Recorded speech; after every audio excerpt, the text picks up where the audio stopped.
Why comics for me?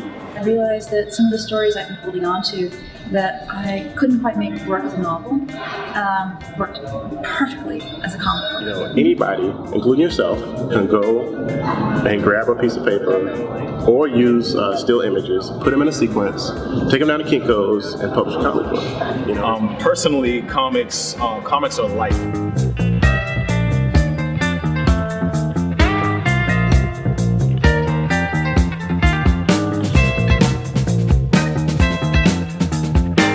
And one of the only venues where the future has always freely been discussed and been an integral part of its format are comic books. The idea that Afrofuturism is an opportunity to counter the types of messages we get from media and from various outlets that create a future that we're not a part of, that we're excluded from. Everyone really overlooks the future of African American people in media and culture, and things like comic books, and the whole thing about people not being able to accept the fact that this is a more diverse culture. They really want to stick to the old, but still want to somehow make sure everyone thinks that everything is diverse.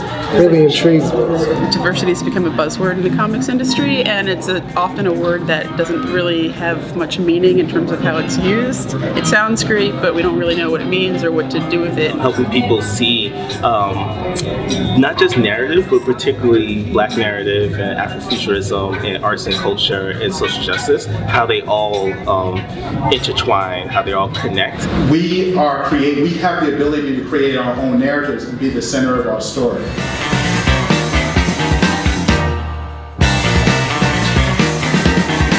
Redefining the default, and default is not whiteness, right? Because I think that's the main thing. Because when people say like, why are you changing Nick Fury? Why are you making him black? Why are you making this guy Asian? Why are you doing all this? It's because the idea, it's a false idea, I think, that only people can't identify with those characters. They can only identify with Superman and Batman, which doesn't make sense because he's an alien, he's a multi-billionaire, whatever. Because universal equals white, and I think that's the problem. And what we're saying is that whiteness is not the default for superhero comics, for stories in general. To see yourself in someone who doesn't look like you isn't that difficult because we've all been doing it our whole lives, right?